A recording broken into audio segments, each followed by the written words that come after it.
When Mohammed came in the office, he cleaned us all the way up, right? And took us all the way home. Allahu Akbar. So we're thankful for that. Allahu Akbar. At this point, I'd like to bring forth, let's see, Sister Marsha Nivens. Sister Marsha?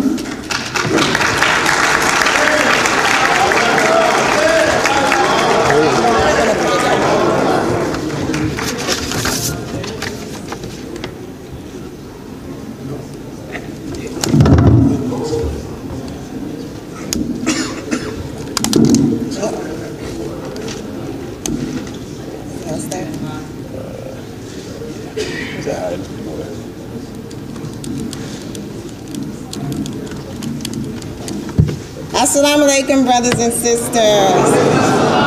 It is an honor to stand in your presence this afternoon.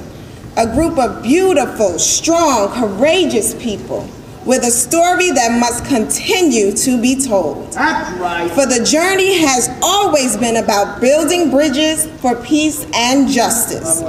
Except it wasn't always about bridges across races and cultures, and it wasn't about bridges across political views. And it was little to do with building across religious ideologies, at least not at first. For the first bridge that had to be built was to reconnect a stolen people to their original nature. You know the story, but sometimes we need to remember. We need a reminder. So today is a time to remember.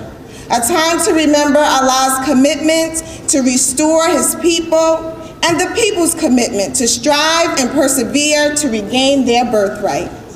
Because remember, we were kings and queens. Hannibal, Mansa Musa, Shaka Zulu, Hatshepsut, Sheba, and Nefertiti. We set the precedent for civilized society. This is until slave ships landed on the shores of our land. Then we took a journey along the Middle Passage. The transatlantic slave trade is what it was called. Sailing in the bows of ships, laid face to foot and hip to hip. Headed for the Americas, yes, North and South, some even in the Caribbean and West Indies. Our final destination after spending days and nights on rough seas. We were sold like cattle, traded for rum, bartered for sugar, molasses, raw goods, and textiles. Sold into captivity and whipped into submission. Bruised backs told the story of the day wives and children were taken from their husbands and fathers, who fought until the last whoop brought them to their knees. They tore apart our families, banned our religion, kept us illiterate, and changed our names. Lynched us for fighting back and distinguished us by house and field slave. But then there came a time when enough was enough. So we organized to fight for freedom because living this lie was just too tough. We were kings and queens in oppressed slavery. How did this happen? This just couldn't be true. So Nat Turner, Denmark Vesey, and Dred Scott started to revolt. Sojourner Truth and Harriet Tubman escaped and led people up north through a secret route. Frederick Douglass even stepped in to gain his freedom and help us win. Then in 1863, freedom came. Slavery was abolished, but sharecropping was sometimes slavery under another name. All this while serving the same white God under Christianity alongside our oppressor. Attacked our very nature of love for the Creator. They played a horrendous trick, forced labor, which we wanted to oppose, but that's hard to do when your nose is at the end of the barrel of a gun. That's right. We had a gun too. It was filled with education and determination to discover the truth. But truth is, sometimes we have bullets too. The turn of the history brought in great minds and strong leadership. Marcus Garvey, W.E.B. Du Bois, Carter G. Woodson and Noble Drew Ali, Pan-Africanism was the key. Then the Great Depression brought in hard times. Brother, can you spare a dime? And while there was struggle, Miss Clara Muhammad met a man with a unique message about the lost found tribe of Shabazz.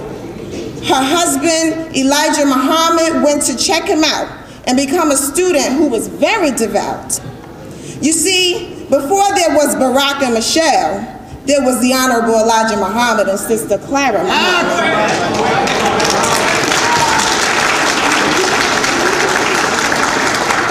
Now they had a plan. Taught by Wallace Fard Muhammad, they would sacrifice their lives to present a new message to the black man. The Nation of Islam was here to set us free because although we were physically free, our minds and our wealth were still connected to Whitey. We wrote request letters to join this nation, and it had to be neat, clean, and legible for you to pass the test. Then and only then could you receive your X. Brown and White and Taylor, those weren't our names, only descriptors of who we belong to. After Wallace Fard Muhammad disappeared in the 1930s, the Honorable Elijah Muhammad ran with the baton, and Clara, with her smart self, began the University of Islam. She refused to send her children to public school, and children of others too. She says she'd be as dead as a doornail if the truancy officers took her babies. And she meant it too. Emmanuel, Ethel, Lottie, Nathaniel, Herbert, Elijah Jr., Wallace, and Akbar were gonna know the truth.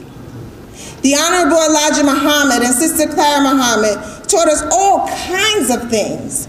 Remember those general orders of the fruit of Islam? And the home economics taught in MGT and GCC, Muslim Girls Training and General Civilization class. We learned how to cook, sew, clean, rear our children, and support our husbands. The Honorable Elijah Muhammad even taught us how to eat to live.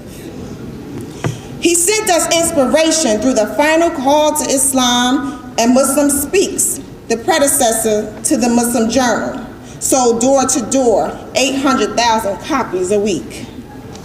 We were nation building, not bad for people who transitioned from kings and queens to slaves to niggers and to the so-called Negro.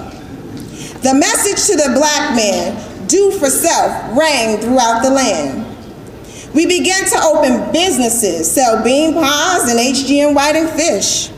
We drew the attention of governments and public figures too. Muhammad Ali, Malcolm X, Louis Farrakhan, just to name a few. We were willing to go to jail to oppose the war. We just had no justification. What were we fighting for? We already had a fight on our hands, and a fight existed in our own land. Then in 1975, as our leader, the Honorable Elijah Muhammad, returned to Allah, he left his son to take charge. We experienced a new birth under the leadership of our big brother, Deen Muhammad. Yeah, he was excommunicated from the nation a few times, but so what? Allah put you in the fire to turn you into gold as well. He introduced us to Al-Islam proper, and some of us didn't conform, but the day will come when they will be reborn. We can't stop now was his banner phrase, and we didn't stop. We were prepared to ride the wave. University of Islam was changed to Clara Muhammad schools. It was only right that sister paid her dues. From temples to masjids all across the world, W.D. Muhammad, or the Imam as he was affectionately called, he changed our minds with Allah's permission, introduced us to the Sunnah. The brother had a mission. The white man was no longer the devil, except those who behave like so. We observed the month of Ramadan and stood in Salat toe to toe. We observed all 5 pillars and let go of the concept that fraud was God. Took our journey, the Umrah, to Hajj. I could go on and on about our story because we did so much. W.D. Mohammed, what he taught us, we taught our children because the work had to continue after the foundation was made. They're going to know us. They're going to know we were here by the tracks that we leave, from king to slave to nigger to Negro to Afro-American to African-American to all illustrious Mr. President. You have greatness in you. I just reminded you of bits and pieces. Brothers and sisters,